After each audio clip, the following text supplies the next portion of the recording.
What is most interesting about Baldoni's new 180-page complaint is what is new, such as this narrative about Isabela Ferrer, who plays the younger version of Lively's character. Now, she had not been mentioned by name in any of the previous complaints, so it's confusing that Baldoni not only mentions her as a person of interest, but goes out of his way to showcase how great their working relationship was, showing friendly messages exchanged between her and Baldoni after filming of her scenes had finished. Thank you so much. I'm so excited. Thank you for being a great director and being so wonderful to work with already. Let me know whenever you need me for anything. You are such a wonderful, sincere, and smart director, and you created such a comfortable, safe space for me. Baldoni then blames Lively for the fact that their working relationship soured. Ferrer worked with Baldoni when Lively was not on the set. It was not until Ferrer spent substantial time with Lively during film promotions that Ferrer felt compelled to shun Baldoni in repudiation of her warm words. I don't think Baldoni recognizes, or cares, how the narrative of a young actress on her first film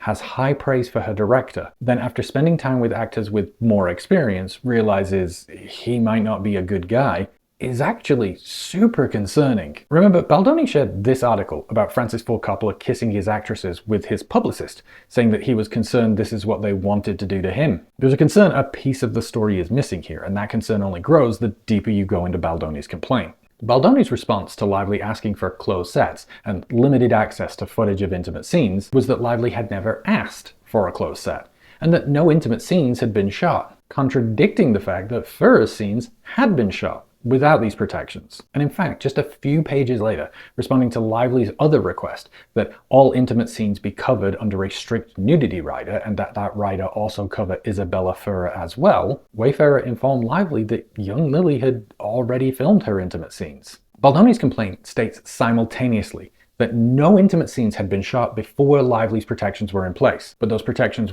wouldn't cover Ferrer's intimate scenes because they'd already been shot. Baldoni's complaint then includes a response from Lively's lawyers stipulating that this requirement of the rider would apply to any future filming as well as any footage already shot. In fact, the wording of the final provision is even stronger. For the avoidance of doubt, there will be no use of footage in the picture that depicts any underage character or underage actor engaging in intimacy. Now, this is likely a scene described in Lively's complaint of simulated intimacy between the younger versions of the characters, where after filming the scene, Baldoni allegedly said, "I know I'm not supposed to say this, but that was hot." That scene was still apparently in Baldoni's cut. However, as part of Lively's extended rider, she took editorial control not just of her own intimate scenes, but also those of Ferrer's, which Baldoni shows us in this discussion with his editors. Are we keeping the thrust? That's going to end up being a Blake call, honestly. She has approval of that scene. Even for young Lily? When she claimed she was unsafe, she redid the rider to get approval of young Lily too. If, as Baldoni claims, Lively was just trying to wrestle control of the movie generally from him, why does he admit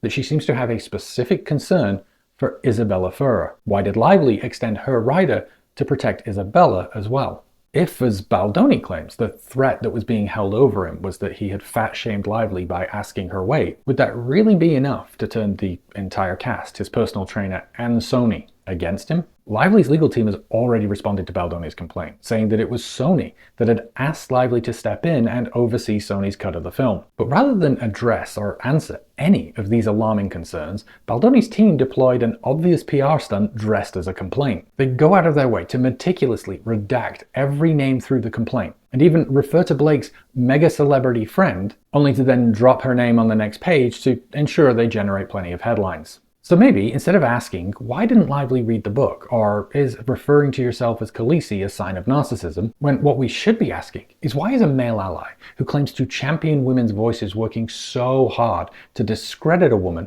for stepping up and asking for a safe working environment to protect another woman? Worth a think.